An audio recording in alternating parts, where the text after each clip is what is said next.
Bismillahirrahmanirrahim. Assalamualaikum warahmatullahi wabarakatuh. Alhamdulillah. Alhamdulillahilladzi khalaqal mauta wal hayata liyabluwakum ayyukum ahsanu amala wa huwal azizul ghafur. Asyhadu an la ilaha illallah wa asyhadu anna Muhammadan abduhu wa rasuluh. Allahumma sholli ala sayyidina Muhammad wa ala ali sayyidina Muhammad amma ba'du. Terima kasih Pak Mangesti, terima kasih para jamaah kajian Jumat subuh yang selalu kita membahas tentang perkembangan teknologi, kaitannya dengan dakwah, kaitannya dengan konsolidasi ekonomi umat. Alhamdulillah kita sudah melakukan banyak seri kajian dan sudah belajar banyak hal dari banyak tokoh yang terkait dengan konsolidasi ekonomi, yang kemudian bagaimana konsolidasi ekonomi itu kita gunakan, kita menggunakan tools teknologi digital 4.0. Di antaranya kita pernah menghadirkan Prof. Muhammad Nugroho yang saya kira teknologi ini memang bukan ansih sebagai sebuah teknologi yang kemudian kita gunakan untuk sekedar memuaskan ya keinginan, tetapi bagaimana teknologi itu kita arahkan untuk mengembalikan ya kejayaan agromaritim Nusantara. Sehingga kemudian kita membahas banyak hal tentang pertanian, peternakan, perkebunan, masjid, model pemberdayaan sosial yang hari Jumat kemarin kita bahas. Dan itu semua dalam rangka kita ingin memberikan nilai, memberikan value kepada teknologi yang kita pegang atau teknologi yang sekarang menjadi bagian dari kehidupan masyarakat kita. Bapak Ibu, jamaah sekalian, mudah-mudahan puasa kita yang sudah hampir 1 bulan ini mendapatkan manfaat dan kita mendapatkan seluruh fadilah kebaikan bulan Ramadan, termasuk di dalamnya Lailatul Qadar. Amin. Mudah-mudahan dengan segala upaya, termasuk juga kajian pagi hari ini, mudah-mudahan itu mendatangkan pahala dan memberikan tambahan amal ya kebaikan di dalam puasa Ramadan. Bapak Ibu, saya pada pagi hari ini mengangkat tema yang sebenarnya agak saya tunda-tunda karena tentang Society 5.0. Mengapa akhirnya saya angkat juga? Karena begini, diskusi tentang teknologi industri 4.0 ya, teknologi digital 4.0, akhirnya tidak terelakkan juga itu kita harus bicara tentang Society 5.0. Apalagi ketika kemudian saya berbicara dengan kelompok mereka yang muda yang kita sebut dengan generasi milenial atau generasi Z nantinya. Itu mereka sudah tidak terhindarkan untuk berbicara tentang Society 5.0. Nampaknya memang generasi muda atau generasi milenial ini adalah generasi yang cepat mengikuti perkembangan zaman. Ya. Generasi yang sangat cepat untuk eksis, mengupdate teknologi supaya tidak ketinggalan zaman. Jadi sebenarnya kita sedang menata tentang industri 4.0 karena dalam kajian-kajian kita yang lalu, ya industri 4.0 itu bukan sekedar teknologi ansih. Ya. Dia berkembang ternyata membentuk sebuah society, ya, membentuk sebuah masyarakat, membentuk sebuah lifestyle masyarakat. Nah, itulah lifestyle masyarakat. Dan nampaknya lifestyle masyarakat itu terbawa pada satu model kehidupan tertentu yang baru kemudian kita menyadari ternyata perkembangan industri 4.0 yang berkembang itu punya muatan. Muatannya adalah muatan value kapitalistik, ya, liberalistik, yang ternyata baru kemudian kita sadari belakangan, ya, bahwa kemudian nilai kapitalistik dan liberalistik itu berpengaruh besar kepada kehidupan ekonomi dan sosial dan juga bahkan kehidupan kebangsaan.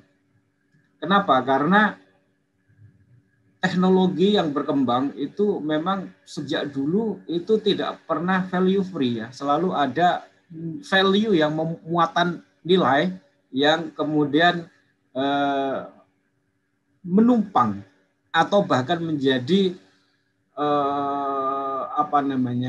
menjadi muatan utama, menjadi teknologi itu menjadi wahana sebuah ideologi atau sebuah value yang sebenarnya itu secara nasional, secara karakter kebangsaan itu kita tolak. Tetapi karena dia menumpang melalui teknologi dan memberikan nilai pragmatisme yang mudah, ya, yang memberikan kemudahan-kemudahan, sementara orang itu kan berpikirnya pragmatis. Jadi maksudnya memberikan nilai pragmatis yang memberikan nilai kemudahan-kemudahan, sehingga orang tidak sadar akhirnya terbawa kepada sebuah value yang sebenarnya secara sepakat kebangsaan itu kita tolak, ya, seperti kapitalisme, liberalisme, kan gitu. Bahkan ya kita sudah bahas di awal-awal, kita ini menganut paham ekonomi Pancasila, paham ekonomi yang dituangkan di dalam pasal 33 UUD 45. Nah, ekonomi Pancasila itu apa? Adalah ekonomi yang mendasarkan kepada kemakmuran bersama, menolak adanya pengumpulan kekuatan ekonomi pada satu entitas yang entitas itu adalah kekuatan kapital, kekuatan pemilik modal. Nah, karena itu adalah fenomena umum yang terjadi dahulu ketika para bapak bangsa berdiskusi dan hendak mendirikan negara Indonesia merdeka. Mereka berdiskusi bukan hanya satu bentuk negara, tapi juga negara itu hendak dibawa kemana, model ekonominya apa, itu semua sudah dibahas. Dan para tokoh-tokoh bangsa itu membahas secara detail di dalam TPU PKI dan BPKI.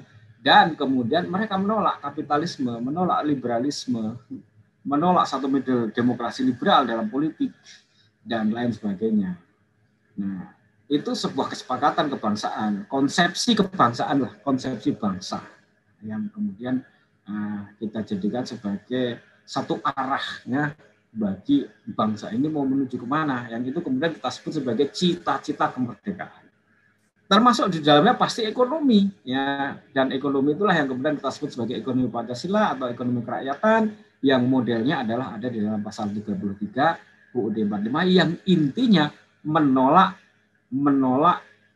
adanya pengumpulan kekuatan ekonomi terpusat kepada pemilik modal. Itu intinya. Sehingga kemudian dikatakan di dalam penjelasan itu adalah ekonomi, ya, dikerjakan secara bersama, produksi dikerjakan secara bersama untuk kemakmuran bersama. Setiap orang itu diupayakan untuk memiliki akses terhadap pasar dan terhadap modal secara bersama. Nah, itulah yang kemudian mestinya menjadi regulasi, ya, menjadi aturan bahwa kemudian seluruh perkembangan ekonomi itu kemudian mestinya harusnya mengarah ke sana, dan yang mengarah kepada kapitalisme itu harusnya ya dilarang, kan itu. Tetapi itu semua bisa lolos akibat teknologi 4.0 yang kemudian teknologi 4.0 itu membawa muatan tadi itu, ya, sehingga kemudian barulah kita menyadari, oh ternyata kemudian akhirnya teknologi 4.0 yang berkembang kepada kita itu adalah sebuah teknologi yang membawa kepada terpusatnya pelaku-pelaku ekonomi pada kekuatan pemilik modal. Nah, itu yang kita rasakan, yang kita rasakan dan kita alami. Nah, lalu kita masih sedang berpikir bagaimana menciptakan sebuah teknologi 4.0 yang sesuai dengan model ekonomi Pancasila itu. Itulah yang kita bahas selama ini. Jadi bagaimana kemudian teknologi digital itu tidak menjadikan pelaku ekonomi itu terpusat pada satu entitas bisnis pemilik modal, tetapi bagaimana teknologi ini bisa digunakan dan kemudian kelompok-kelompok masyarakat yang kita sebut community itu mampu memiliki teknologi ini dan lalu mereka mampu mengkonsolidasi dana, ya, mengkonsolidasi modal sehingga kok modal yang dikonsolidasi dari community itu bisa digunakan untuk membiayai kegiatan ekonomi. Nah, di antaranya adalah melakukan pemberdayaan pertanian, melakukan pemberdayaan tentang peternakan komunal, lalu secara mandiri mampu membuat buffer pangan, ya, seperti menghidupkan lumbung-lumbung di desa-desa atau di komuniti-komuniti itu, sehingga bahan-bahan pangan yang dihasilkan di desa-desa itu kemudian punya buffer. Buffernya adalah buffer dari menanggulangi adanya tengkulak, ya, sehingga kemudian pada waktu panen raya itu community itu punya modal, punya uang yang berasal dari konsolidasi masyarakat itu untuk membeli hasil produksi petani pada saat panen raya untuk disimpan di lumbung, lalu kemudian dia baru dijual pada saat harga bagus, kalau memang harganya bagus, dan sekaligus sebagai buffer, ya, buffer bahan pangan, baik itu bahan pangan beras, gula, minyak, dan lain sebagainya. Nah, lalu kemudian lumbung-lumbung itu kemudian kita hubungkan dengan teknologi, di teknologi itu sehingga kemudian akan terhubung dengan komunitas yang lain, dan itulah yang nanti akhirnya akan membentuk sebuah society yang berdasarkan teknologi digital. Nah, sebenarnya kita boleh saja menamakan industri yang kita maksud yang berbeda dengan 4.0 itu dengan industri 4.1 bisa. Nah, itu karena itu sebenarnya hanya penamaan saja dan kita boleh mendefinisikan, ya, kita boleh mendefinisikan. Jadi kalau kemudian industri 4.0 itu kemudian terbentuk dengan apa yang saya jelaskan itu tadi untuk melakukan pemberdayaan ekonomi, kemudian mengkonsolidasi masyarakat, mengkonsolidasi pasar, sehingga kemudian kekuatan ekonomi tidak terpusat dan tidak tersentral pada para pemilik modal saja, tetapi kemudian mencerminkan apa yang dijelaskan di dalam pasal 33 UUD 45 itu, maka boleh saja, ya, boleh saja kemudian kita menyebutnya teknologi yang kita kembangkan seperti itu adalah kita sebut sebagai industri 4.1. Nah, saya kemudian tidak bisa kemudian menunda untuk membahas tentang apa itu Society 4.0 karena setelah saya berdiskusi dengan banyak kelompok milenial itu tadi itu, ya, memang sudah santer. Dan saya khawatir kalau kita tidak membahas juga, maka kemudian pemahaman tentang ini itu memang tidak mudah. Saya cukup banyak memberikan menjadi narasumber di berbagai kelompok, utamanya ya kiai-kiai, ulama dan lain sebagainya untuk menjelaskan ini, dan itu tidak mudah. Kenapa? Karena teknologi ini kan pada umumnya yang banyak update itu kelompok muda, sementara kelompok tua itu kan tergagap-gagap. Kenapa kemudian perkembangan dunia menjadi semacam ini, kan begitu. Dan apa itu sebenarnya model bisnisnya dan lain sebagainya, itu kan harus dijelaskan supaya kemudian bisa mengarahkan umat itu kemana, ya, begitu. Nah, baik. Ya, konteksnya masih tetap dalam konsolidasi ekonomi umat, ya, ketika kemudian kita membahas ekonomi digital dan kemudian masuk kepada Society 5.0. Nah, apa itu Society 5.0 itu, ya, biasanya digambarkan seperti ini, ya. Society 4.0 itu sebenarnya, ya, itu anakron, ya. Sebenarnya kemudian orang mengatakan itu adalah bentukan sebuah society dari industri 4.0. Nah, gitu. Industri 4.0. Nah, sementara industri 4.0 itu kalau kita mau sebut ada 4.0, industri 3.0-nya, 3.0, 2.0-nya itu 1.0-nya apa? Itu tadi ini kemudian dirumuskan ke belakang, ya. Kalau kemudian, ya, ada istilah industri, ada istilah society. industri ini terkait dengan teknologi. Kalau society itu terkait dengan terbentuknya masyarakat yang menggunakan teknologi itu. Nah, kita nanti akan bicara di society-nya.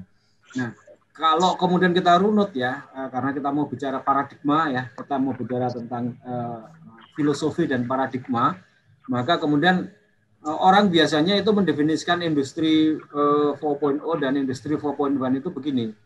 Industri 1.0 itu industri ketika ditemukan revolusi industri mesin uap, itulah James Watt. Nah, itu disebut sebagai industri industri 1.0. Walaupun pada waktu itu ya nggak disebut begitu. Ini kan anakron yang belakangnya disebutkan baru kemudian yang kemudian baru mendefinisikan sejarah gitu. Lalu industri 2.0 itu ketika revolusi industri berjalan, lalu kemudian ditemukan cara untuk mempercepat, yaitu listrik. Teknologi listrik itu kemudian menjadikan revolusi industri menjadi lebih cepat karena kemudian dia bisa mass production gitulah ya. Jadi mass production menjadikan pabrik-pabrik ya itu kemudian menjadi mass production. Pabriknya berkembang lebih besar, lebih canggih. Mesin uap itu masih manual. Nah, lalu kemudian industri 3.0 itu ketika mengenal komputer. Nah, jadi computerized. Jadi listrik sekarang teknologinya menggunakan computerized. Sebagian tenaga manusia itu dikerjakan oleh robot yang dikendalikan oleh komputer. Nah, kemudian industri 4.0 itu adalah komputernya berkembang menjadi IoT. Orang kita menyebutnya IoT, Internet of Things. Jadi kemudian komputer ini memiliki transducer atau sensor-sensor yang transducer dan sensor-sensor itu kemudian bisa berhubungan ya, mendefinisikan sebuah barang, lalu mereka berkomunikasi berhubungan dan menjadi teknologi informasi. Ya, jadi kemudian antar benda-benda yang ada di mesin-mesin itu berkomunikasi. Kemudian di situ ada automation, kemudian di situ ada big data, di situ ada cloud computing, di situ ada integration, dan kemudian itulah kemudian disebut dengan industri 4.0. Nah, industri 4.0 itulah yang kemudian kita alami sekarang ini. Nah, ini tahapan-tahapan yang kemudian kalau kita mendefinisikan industri 4.0 itu seperti itu. Nah, ini tadi yang saya sebut tadi ya. Jadi 1.0 itu steam engine itu mesin uap, kemudian ini electricity, ini adanya komputer, ini adanya kemudian smart teknologi ya, yang adanya IoT, big data dan lain sebagainya. Nah, kalau society nanti ada beda, jadi ada teknologi, ada industrinya, ada society. Kalau society itu terbentuk begini didefinisikannya. Ya, ini yang gambar berikutnya itu lebih jelas. Nah, society 1.0 itu adalah masyarakat ketika masyarakat itu masih hidup berburu dan nomaden. Jadi ketersediaan pangan itu masih cukup bagi manusia itu sehingga kemudian dia tidak perlu menanam, dia tidak perlu berternak. Nah, jadi butuh makan ya berburu, butuh makanan bahan pangan ya dia tinggal metik aja apa yang ada di hutan. Itu disebut dengan society 1.0. Lalu kemudian masyarakat berkembang mulai menetap. Nah, ketika mulai menetap itu kemudian mulai bertani dan beternak. Nah, itu kemudian disebut dengan society 2.0. Nah, kemudian society 3.0 terbentuk ketika industri itu tadi, ketika revolusi industri. Nah, kemudian society 4.0 terbentuk ketika kemudian kita memasuk kepada industri 4.0 di mana masyarakat juga sudah menggunakan teknologi informasi. Jadi informasi menjadi penentu, kemudian kita menjadi society 4.0. Nah, sekarang kemudian society 5.0 itu didefinisikan begini. Orang-orang yang menggunakan teknologi 4.0 itu kemudian teknologi itu didedikasikan kepada manusia. Manusia itu sebagai pusatnya. Nah, ini dicetuskan oleh Yuko Harayama ya. Ini orang Jepang yang melihat bahwa teknologi 4.0 itu sudah sedemikian maju dengan berbagai macam IoT, Internet of Things. Internet of Things itu kemudian dikolek ya ke dalam big data, lalu big data itu semuanya akan melayani manusia. Nah, jadi pikiran Society 5.0 dari si Yuko Harayama itu adalah manusia itu menengok wae ya gitu. Dia akan dilayani otomatis macam-macam oleh barang-barang yang terhubung oleh IoT itu. Nah, gitu. Udah, you diem aja. Tidur. Nanti kalau ada kiriman barang datang dikasih tahu, ketika keluar ambil. You mau berangkat sekolah sudah dikasih tahu, kamu berangkat jam sekian, ayo bangun, ayo mandi. Kamu segera sarapannya 5 menit. Kamu segera pergi ke sana, lari. Di sana sudah ditunggu busnya itu enggak ada sopirnya itu sudah ini dan lain sebagainya. Itu maksud dari Society 5.0 yang kemudian berkembang di Jepang.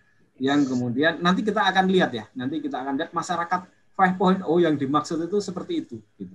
Nah, kira-kira kita juga apakah setuju dan apakah kita juga suka untuk hidup berada pada masyarakat 5.0 Society 5.0 yang dicetuskan oleh Yuko Harayama itu. Yang itu sebenarnya sudah dicetuskan sudah lama ya, Januari 2019. Dan nampaknya itu tadi mempercepat dan kemudian memperbesar sifat mempermudah. Manusia itu dipermudah dengan teknologi 4.0 pada Society 5.0. Orang itu suruh menengahi sudah. Bahkan kalau dia nyetir mobil gitu, dia tinggal mau masuk ke mobil, lalu dia bilang aja kepada mobil itu mau kemana, udah. Lalu dia tidur di dalam mobil itu sudah bergerak sendiri. Nah, itu gambaran Society 5.0 yang dia gambarkan manusia itu adalah sebagai pusat untuk dimakmurkan istilahnya dia, untuk disenangkan, untuk dilayani, dan dengan IoT Internet of Things segala sesuatu itu akan memberikan informasi kepada dia apa saja yang dia butuhkan, melayani seperti itu yang dia maksud dengan itu. Oke. Sekarang saya mau tunjukkan beberapa video ya yang menunjukkan tentang apa itu industri 4.0 ya. Oke. Inilah dia Society 5.0 yang digambarkan oleh Yuko Harayama.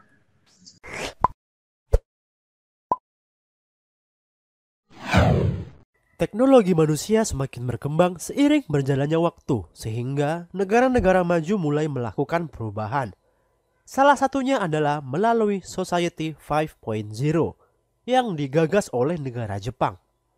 Konsep ini memungkinkan kita untuk menggunakan ilmu pengetahuan yang berbasis modern, seperti artificial intelligence, robot, Internet of Things, dan sebagainya, untuk melayani kebutuhan manusia. Tujuan dari konsep ini sendiri adalah mewujudkan masyarakat di mana manusia-manusia di dalamnya benar-benar menikmati hidup dan merasa nyaman.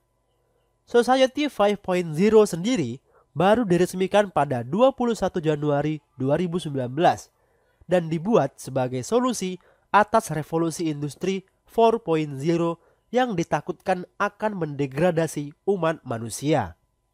Nah, tapi sebelum kita lanjut, jangan lupa klik tombol subscribe dan nyalakan lonceng notifikasinya agar kalian semua tidak ketinggalan info-info menarik seputar teknologi dari Gini Loh setiap minggunya.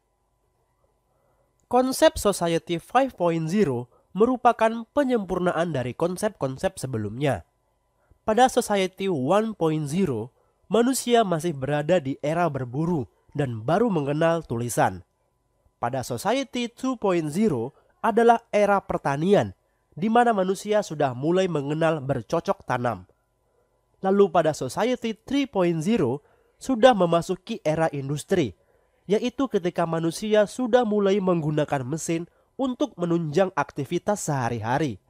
Setelah itu, muncullah Society 4.0 yang kita alami saat ini, yaitu manusia yang sudah mengenal komputer hingga internet serta bagaimana penerapannya di kehidupan. Jika Society 4.0 memungkinkan kita untuk mengakses juga membagikan informasi di internet, maka Society 5.0 adalah era di mana semua teknologi adalah bagian dari manusia itu sendiri.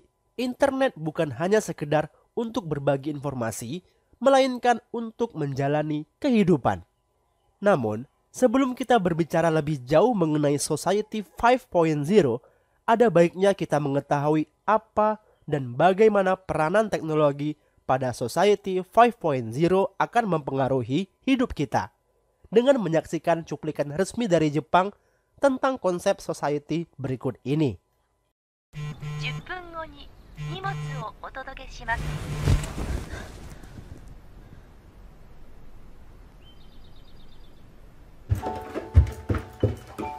ここはちょっと未来の日本のとある町。時間ぴったり。 IoT や AI 技術によって叶えられるソサエティ 5.0 の社会です。おはよう。朝ごはん何にしようかな。スムージーはいかがですか？いいね。そろそろお出かけの時間です。よっ、コロッケパンとミックスサンドいつものお店でお願い。注文しておきます。昨日から血圧が高いみたいですが。あら、そう？おばあちゃん行ってきます。いってらっしゃい。お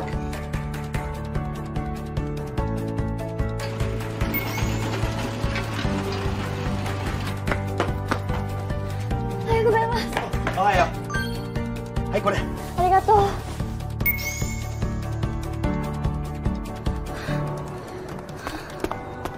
危ねえ、間に合った。先輩。ああ、お前も乗るとこ？はい。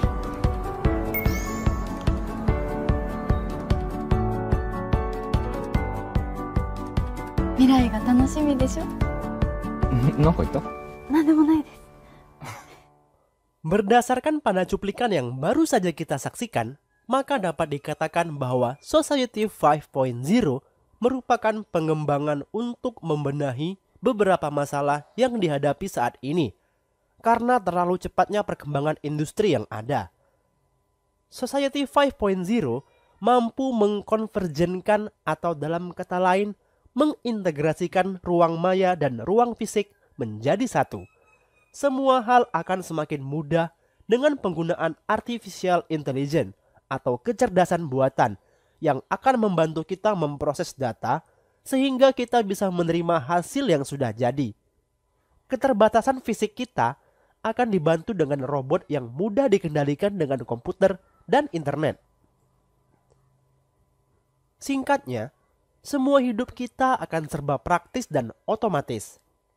Visi Society 5.0 juga dikatakan akan memberikan dampak positif terhadap ekonomi dan masalah-masalah sosial lainnya. Jika visi Society 5.0 ini terwujud, maka dunia akan terlihat sangat berbeda dari yang kita lihat sekarang. Setiap perkembangan dalam sejarah manusia akan memberi dampak baik positif maupun negatif terhadap manusia sendiri dan juga terhadap alam sekitarnya. Nah, itu dia tadi penjelasan tentang Society 5.0. Jika kalian merasa video ini bermanfaat, silakan share ke teman-teman kalian. Jika ada request, silakan komen. Jangan lupa like dan subscribe channel ini. Terima kasih, sampai jumpa di video selanjutnya. Oke ya, iya. Ya, itu gambaran tentang Society 5.0 yang dicetuskan oleh Jepang ya. Jadi pencetusnya ini memang Jepang dan saya kira dia mengatakan Society 5.0 ini adalah kelanjutan dari industri 4.0 ya, teknologi yang berkembang dengan teknologi digital 4.0. Yang dia masih melihat begini, masih terpisah antara dunia maya dan dunia nyata. Teknologi digital itu adalah 4.0 itu dunia maya, ada di dunia maya. lalu kemudian ini harus diintegrasikan menjadi kehidupan sehari-hari. Sehingga kemudian dengan IoT ya, Internet of Things, itu maka kemudian diintegrasikan antara dunia maya ya dan dunia nyata. Lalu terbentuklah sebuah definisi bahwa dia mendefinisikan seperti ini. Sebentar saya. Nah, pencetusnya itu Yuko Harayama, dia mendefinisikan seperti ini. Nah. Jadi Society 5.0 adalah masyarakat informasi yang dibangun di atas Society 4.0 yang bertujuan untuk mewujudkan masyarakat makmur yang berpusat pada manusia. Nah, kata-kata berpusat pada manusia itu maksudnya adalah manusia itu akan dilayani, ya, akan dilayani sedemikian rupa sehingga kemudian teknologi dengan IoT, lalu IoT kan kemudian begini, IoT itu maksudnya begini ya, Internet of Things itu. Semua benda yang ada di kita itu, ya, baik itu komputer, baik itu meja, baik itu tempat tidur, baik itu kulkas, baik itu cuaca, baik itu pesawat, baik itu mobil, baik itu apa, itu ada artificial intelligence-nya, ada kecerdasan buatannya yang kemudian dia mengirimkan data ke dalam big data, lalu big data itu melayani manusia. Nah, jadi manusia itu pokoknya kemudian menjadi pusat yang dibutuhkan apa saja itu akan terlayani gitu. Nah, sehingga kemudian gambaran video tadi itu adalah rilis pertama tentang gambaran Society 5.0, di mana manusia ini menurut saya malah dikendalikan oleh benda-benda yang ada di sekitarnya itu. Dia telah menyerahkan authority dirinya sebagai manusia itu kepada benda-benda itu. Mau makan dia tanya, kemudian seluruh jadwalnya dia diingatkan, hari ini kamu mau kemana, kamu harus persiapan ini 5 menit, kamu harus ke sini, kemudian dan lain sebagainya. Ya.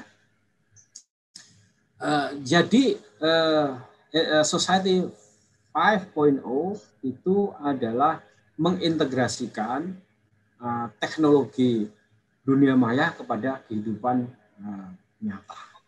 Dan kemudian manusia itu dimudahkan, semakin dimudahkan. Kira-kira seperti itu. Nah, baik, saya ingin mengatakan begini, sebelum kemudian apakah kita kemudian masuk kepada Society 5.0, kita mau mengingatkan ya, ketika teknologi digital 4.0 saja kita ini menghadapi masalah di mana kemudian teknologi digital ini akhirnya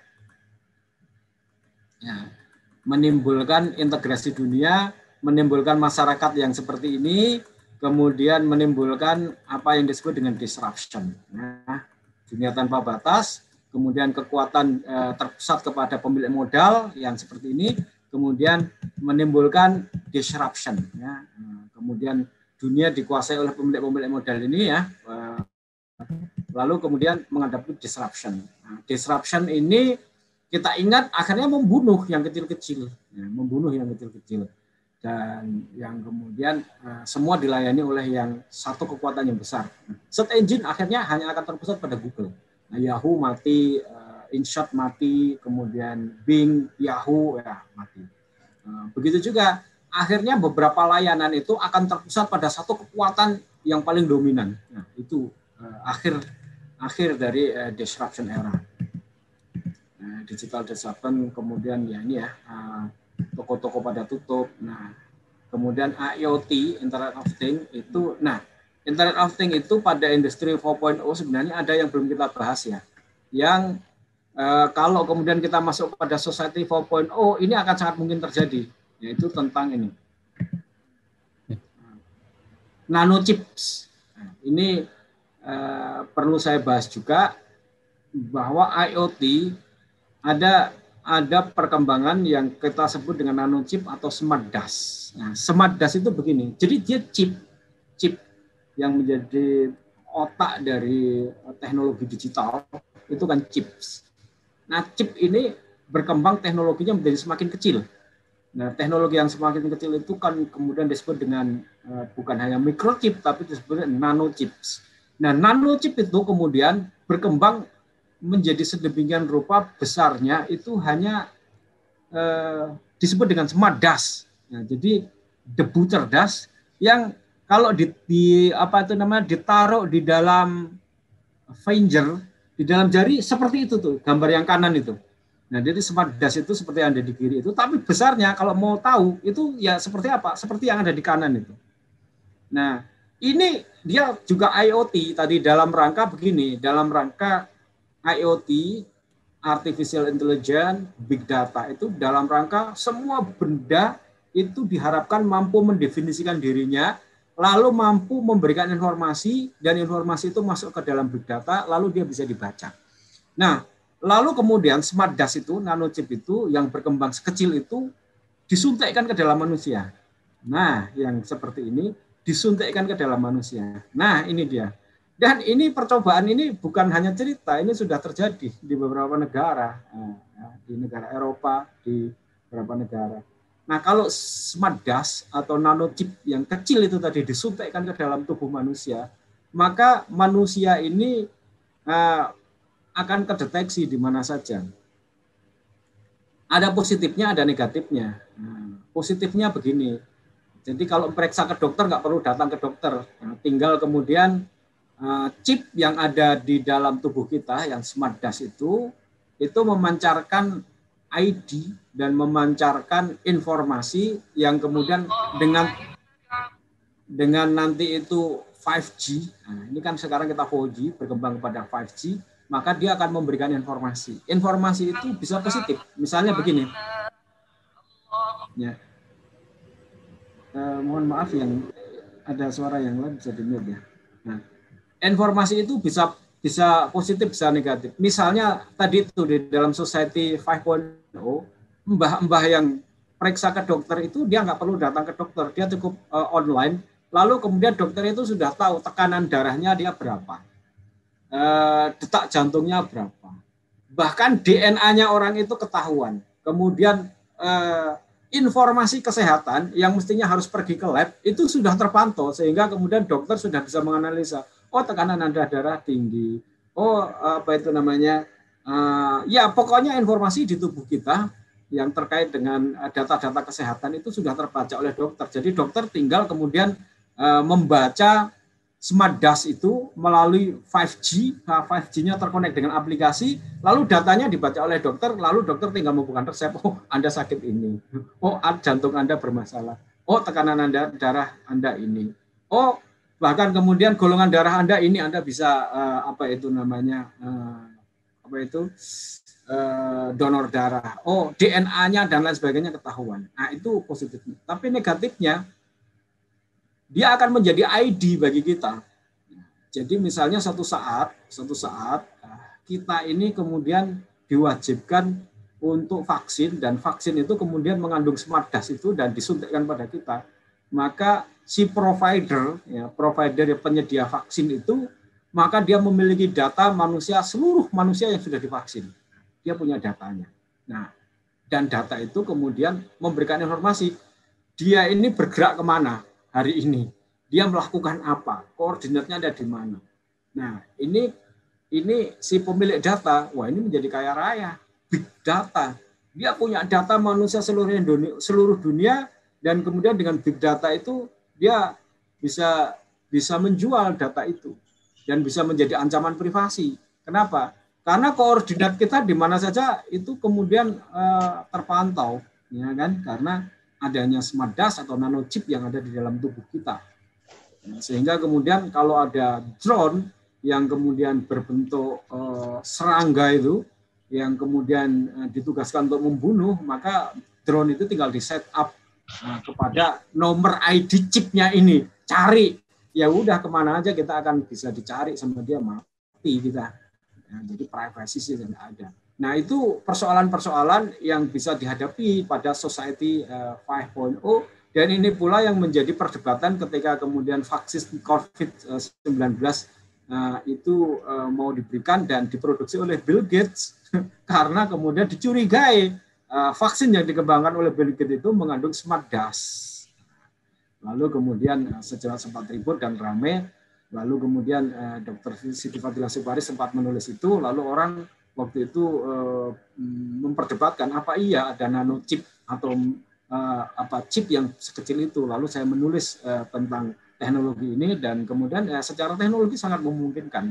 Nah, itu yang kemudian saya tidak berbicara tentang New World Order, saya tidak berbicara teori konspirasi, tapi saya berbicara tentang teknologi. Teknologi itu sampai kepada itu sudah ya. Kalau memang terbentuk society 4.0 yang misalnya nanti untuk pergi ke suatu negara itu wajib vaksin. Nah, vaksinnya itu dilihat dari mana? Ya kalau sudah ada chip di dalam tubuhnya tinggal dilihat, oh ini orang sudah vaksin. Seperti kalau kita mau haji atau umrah kan ada kewajiban vaksin, meningitis atau vaksin ini. Nah, sekarang misalnya kemudian dengan new normal ya, new normal. Nah, sekarang kemudian kebijakan-kebijakan kalau mau pergi ke sana harus ada vaksin. Sekarang pun sudah ada kewajiban seperti itu ya. Nah, tapi suatu saat nih, sekarang vaksin sudah enggak ya dibilang ini kan vaksin yang kemarin, sekarang sudah mengalami mutasi-mutasi lagi, nanti harus divaksin lagi. Nah, vaksin-vaksin berikutnya bisa saja ya, mengandung smart dust. Nah, itu salah satu ya. Oke. Nah, saya kira saya ingin begini. Nah, jadi yang ingin saya katakan adalah teknologi 4.0, industri 4.0, society 4.0 itu tidaklah value free. Nah, dia punya mengandung nilai. Yang nilai itu bisa juga kemudian merubah satu bangsa, merubah satu lifestyle yang sebenarnya secara mindset kita menolak, tetapi perilaku kita sudah hidup seperti itu karena teknologi membawa kita ke situ. Nah, oleh karena itu saya ingin mengatakan dalam diskusi-diskusi kita sepanjang ini kan kita sebenarnya ingin mendefinisikan sebuah teknologi industri 4.0 itu secara sendiri, yang mana sudah saya jelaskan di depan tadi bahwa industri tidak terkumpul kepada pemilik modal, tetapi bagaimana kita bisa membuat model yang model itu mencerminkan demokrasi ekonomi seperti mana demokrasi Pancasila yang tertuang di dalam UUD 45 pasal 33 itu, bahwa kemudian setiap komunitas itu bisa menerapkan teknologi, lalu dia bisa melakukan konsolidasi modal, lalu dia bisa melakukan konsolidasi pasar, lalu masing-masing community itu bisa terhubung, lalu masing-masing yang terhubung itu bisa kemudian bertukar informasi dan bertransaksi, sehingga kemudian teknologi itu kita jadikan sebagai tool saja, bukan dia mengendalikan kita. Maka saya ingin menyebut ya, industri yang kita kembangkan dalam diskusi ini kita sebut sebagai industri 4.1, dan society yang terbentuk itu kita sebut sebagai society 5.1, adalah masyarakat yang terbentuk dan terhubung dengan teknologi digital 4.1 untuk mewujudkan masyarakat Pancasila. Apa itu masyarakat Pancasila? Ya masyarakat yang secara ekonomi ya itu terdefinisi dalam itu tadi yang sudah saya jelaskan pasal 33, di mana kemudian masing-masing community bisa mengembangkan sesuai dengan kehidupannya masing-masing. Mereka yang masjid, mereka yang pondok pesantren bisa menerapkan ekonomi syariat Islam, ekonomi Islam di dalam komunitinya. Nah, mereka yang komunitinya bukan Islam ya bisa menerapkan model mereka. Itu kan Pancasila begitu. Pancasila itu adalah sebagaimana tercermin di dalam pasal 29 ya, ayat 1 dan ayat 2, di mana kemudian memberikan ruang kepada masing-masing orang yang hidup beragama itu bisa menjalankan seluruh agamanya, seluruh seluruh ajarannya, termasuk di dalam ekonomi, termasuk juga kemudian bagaimana kita mengimplementasikan atau menerapkan teknologi digital untuk membentuk society sebagaimana yang dicita-citakan oleh cita-cita kemerdekaan itu. Ya gambarannya kalau mau digambarkan ya seperti pernah saya ini ya, ini komunitinya yang kita bangun ya dengan teknologi digital yang kita berikan, maka kemudian dia akan membentuk sebuah konsolidasi ekonomi dan konsolidasi pasar. Lalu konsolidasi ekonomi dan pasar itu kemudian kita integrasikan. Ya, ketika kita integrasikan, maka kemudian masing-masing community bisa saling berjual beli antar komunitasnya dan saling berjual beli antar komunitas, ya, dan kemudian masyarakat inilah yang society inilah yang kemudian ya pertanian juga ya, pertaniannya adalah pertanian skala industri yang kita bangun ya, bukan pertanian gurem dengan teknologi maju ya. Lalu kemudian masyarakat kita integrasikan apa yang ada di masyarakat, misalnya apa yang sudah ada di dalam masyarakat kita integrasikan di dalam teknologi sehingga kemudian kita bisa mengakses apa yang ada di dalam masyarakat itu di dalam teknologi. Dan itulah yang kemudian saya ingin mengatakan, kalau begitu ya kita boleh saja membentuk sebuah society, mendefinisikan society dengan kita sebut sebagai society 5.1 yang itu teknologi society 5.0, tapi kita beri muatan atau kita beri nilai sesuai dengan budaya atau sesuai dengan cita-cita kemerdekaan kita, tidak menjadi kapitalistik. Kira-kira itu apa yang ingin saya sampaikan supaya kemudian arah kita ketika kemudian kita ingin mengembalikan kejayaan agromaritim itu punya tujuan yang jelas ya, bahwa kita ingin membentuk sebuah society yang society itu tetap kepada garis cita-cita kemerdekaan yang kemudian tidak kapitalistik, tidak liberalistik. Jadi sesungguhnya teknologi itu tidak masalah buat kita. Mau berkembang secara apapun, tidak ada masalah. Yang penting bagaimana kemudian kita menggunakan teknologi itu, dan bukan kita dikontrol oleh teknologi itu, tapi teknologi itulah yang kita kontrol menjadi tools bagi kita. Kira-kira itu Pak Mangisti, apa yang bisa saya sampaikan sebagai pemicu diskusi kita. Untuk sebenarnya ini menjadi bagian dari diskusi lah, apa yang saya sampaikan ini Pak Mangisti. Terima kasih. Assalamualaikum warahmatullahi wabarakatuh.